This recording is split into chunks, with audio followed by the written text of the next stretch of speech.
It is New Year's Eve, or already the new year when I upload this, but I figure this is the perfect time to look back at the last 365 days and discuss everything that's happened in the Halo franchise. 2025 was certainly a year for Halo. Coming off the heels of 2024, 343 Industries rebranded to Halo Studios, and people were anticipating what they could be working on. The Halo Infinite community got probably one of their best years by far in terms of content, and in these past recent months since the reveal of Halo Campaign Evolved, some of that excitement has turned into anger and anxiety for reasons we'll get into. And all of this will culminate in asking ourselves, is there hope for Halo's future?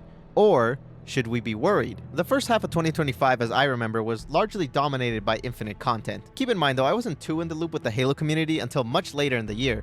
I was still in university for the first half of 2025. I'm going to generally go over some of the big updates or events that occurred within the year. Operation Brute Force was the first operation of the year in January and the last operation of the winter update, bringing Castle Wars and Action Sack to matchmaking. Then the spring update came with Frontlines, and it brought some changes to the pass system for the rest of the year, where we'd get a large seasonal update and 2 smaller sized operations every 3 months. February saw the return of the Assault mode, Ranked Squad Battle, and a new weapon, the Fuel Rod Spanker. Which, I mean, a weapon is a weapon even though it's a more obvious weapon model compared to the others, and I'd say it's probably my least favorite of the post-launch weapons. Outside of the games though, the novel Halo Empty Throne released this month, exploring the state of the galaxy around and before the events of Halo Infinite. I didn't read it. March was a solid month with Operation Blue Team. A nice quality of life update came to the match composer and rearranged some of the playlists to make it less redundant and convoluted. 2 fun modes were also added to matchmaking, Hot Swap and Firefight Classic.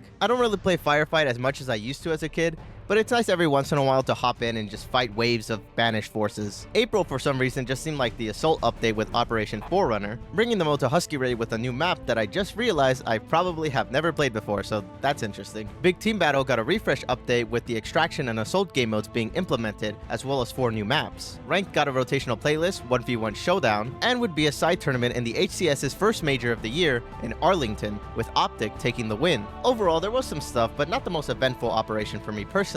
I'm not a big BTB guy. But things would change in May as the next major content update for the summer would drop with Operation Last Stand. This update added probably the most fun weapon to the game, the Mutilator. Last Stand brought Juggernaut to the game, with the Juggernaut being able to equip this weapon, as well as a new mode that fit the thematics of this operation, Firefight Battle of the Academy. This experience brought linear firefight levels to the game and acted like mini campaign levels centered around the conflict in the Academy. What conflict, you might ask? Well, it's the one we would have got if 343 didn't scrap the multiplayer storyline for resources. With this update though, they did conclude it with a Waypoint Chronicles story, which is cool I guess, but also boo. Sometimes, no, actually a lot of times, I really do wish this game was finished and successful from the get-go so we can see stuff like this actually fleshed out. Unfortunately, it is not this reality. Some quality of life updates were included in May, like snipers being able to ricochet again, the exchange having folders to be easier to navigate, which it still isn't by the way, and the expansion of the weapon bench to the Needler, Avenger, Heatwave, Shock Rifle, and Mutilator, which is like, wow, I cannot believe it took this long for that to be implemented. Ending the month off, the HCS Open was hosted at DreamHack Dallas, with Optic once again taking the trophy. June was truly the start of hype and speculation for Halo Studios' first title. Operation Legacy was all Halo 3 themed, with the return of Delta Arena and Griffball being added with classic settings and classic Halo 3 maps. Around this time, leaks and rumors started to surface up, and at the end of the month, Halo Studios confirmed they would be showing off their next title at the Halo World Championship in October, which later turned out to be Halo Campaign Evolved. Of course, we didn't know that back then, but we did know it was coming to PlayStation, and over the next few months, it became more apparent what it would be. July was another slow month, but an impactful one for sure. Operation Reclaimer centered around Halo 4 cosmetics and a new game mode, Seek and Deploy Extraction. Think of it like Counter-Strike, but Halo. This mode had actually been tested and teased since March, with Halo Studios even partnering up with Forge Hub hosting a map contest for the mode. Honestly, I really like the mode. I wish people would play it more. Action Sack also got a small update with new minigames, the Gravemind and Thunderbolt. This month also brought a devastating blow to the esports community, as Halo Studios announced they would retire the official Halo Infinite esports scene by the end of the year, and would not officially return until at least after 2026. Just like that though, another 3 months had passed, which means another major update arrives. The fall update released in August, adding the Vestige Carbine and the Falcon to the sandbox. 2 modes were added that were tailored to these new additions, Banished Slayer and Famish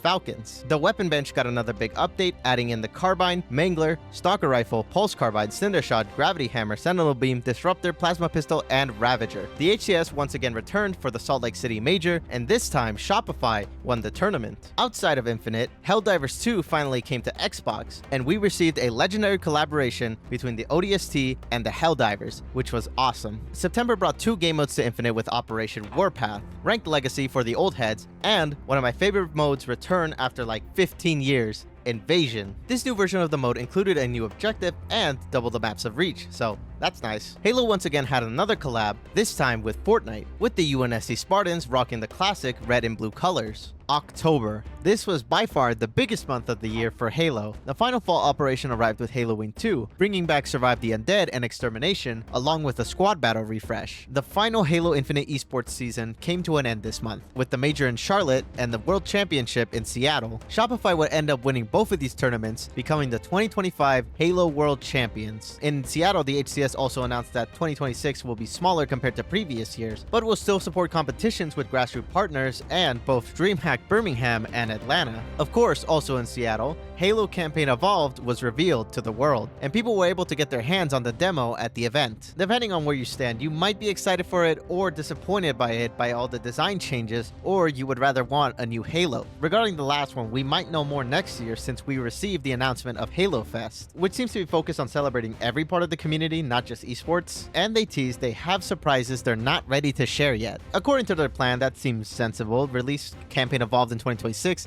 and then show off the new Halo title by the end of the year. Around this time though, it was leaked that Halo Studios could be using generative AI in their workflow, and when they were asked about it, they didn't really confirm or deny it. This of course sparked concerns, but it would go under the radar for now and wouldn't pop up until later. October also marked Halo 5's 10-year anniversary, and all they got was Armor in Infinite, which is kind of funny to be honest. But as much as October was a jam-packed month for Halo Studios, a new Halo game also happened to release that month, Spartan Survivors. It's this top-down roguelike horde shooter that actually made its way to the Xbox and PC earlier in the summer, but made its way onto Steam on October 28th. This was developed by users Bathrobe and Albega, and the game was actually endorsed by Halo Studios. Honestly, it's a really fun game. If you haven't played it yet, I recommend you try it out. It's free to play, and I'm pretty sure there's going to be more updates in the future. November, oh boy, not exactly a positive month for Halo Infinite. Operation Infinite marked the final major content update for the game, and it was a rather lackluster update, with it only bringing cosmetics and like 2 maps, I think. So kind of a mediocre way to end updates for the game. Around the same time though, there was a major controversy happening between Halo Studios and the Infinite Forgers, most notably members of the Forge Falcons. One of the Forgers, Ocom, posted a whole blog post about it, and I recommend you read it, but to sum it up, there was an exploit in one of the Survive the Undead maps where a player could get so much XP they could reach the maximum rank Hero in just under 2 hours. This was actually found and reported a year ago, but was somehow missed during QA before being released again this year. Some of the Forgers used this exploit before and after the initial reporting, simply because they didn't feel like they were being compensated enough for all the time and effort making the maps and modes that supported Infinite's matchmaking. All they really got was just, I think, recognition and store credits split among the creators. After they used it again, during the Halo World Championship, they let a staff member at Halo Studios know to patch it out, and days later, the Forgers were unexpectedly banned, some for a couple months, some permanent. And what was really weird about this was the lack of communication from Halo Studios,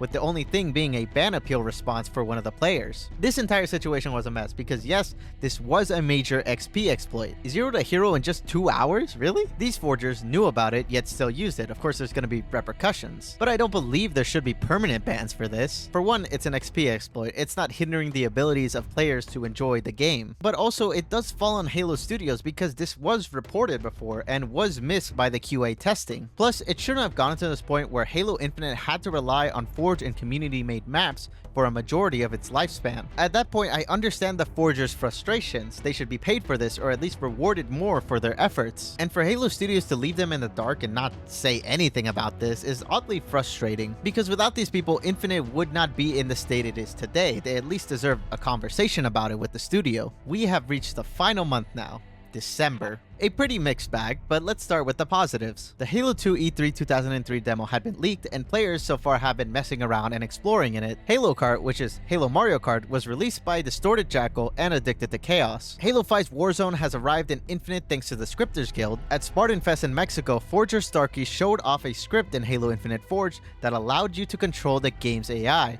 which is just awesome. And finally, a full original Destiny-style raid was created in Halo Infinite by Madman Epic. pick, Shard of Ascension. I haven't played it yet, but I really look forward to trying it out. Now let's get to the mixed, the bad, and the ugly. Xbox confirmed a dev direct in January, so maybe we'll see Halo there, we're not really sure. Tickets for Halo Fest became available and they sold out way faster than expected, though some have expressed frustration for this release date because it was so close to the holiday season. I bit the bullet though and got it, so hopefully it'll be really fun this year. The latest novel, Halo Edge of Dawn, was released in December, which is a direct continuation to Halo Infinite, and now cue the part where you're gonna get a lot of people that say that Halo is a book franchise now. I wanted to know more about the aftermath of Infinite, so I listened to the audiobook when it came out. It's a really enjoyable listen. If you have Spotify Premium or there's a Barnes & Nobles where you can get the book, I definitely recommend you check it out. I do want to make a video on this eventually though, just my thoughts and opinions, or if you actually really need to read this book for Halo 7. A fan project was shut down this month by Microsoft,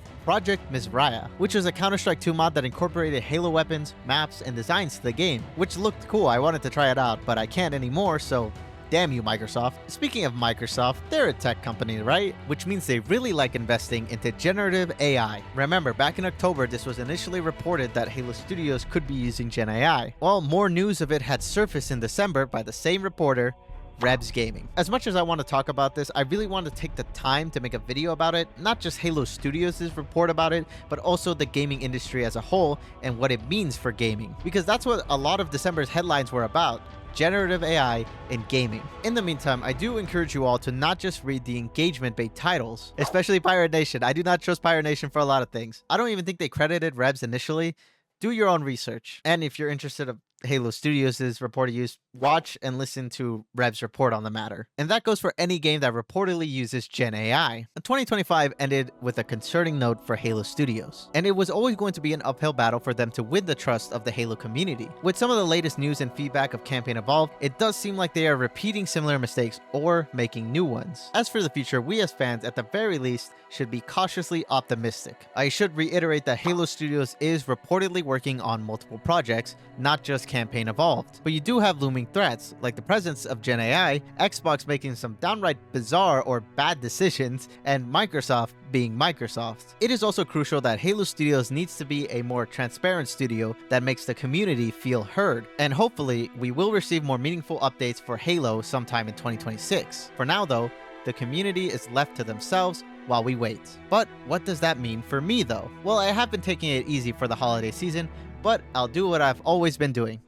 Talk about Halo. I probably will dive more into Halo lore, Forge creations, mods, or other games if I'm passionate about it. I am a little worried though, not just for Halo, but everything really. I don't really have a good feeling about 2026. It'll be chaotic to say the least. But that will do it for me today. If you like this video and like Halo content, feel free to stick around and subscribe to listen to all my yapping. Be sure to be on the lookout for my Halo Edge of Dawn review or Gen AI and gaming, depending on which one I make first. And I hope you all have a good start to the new year.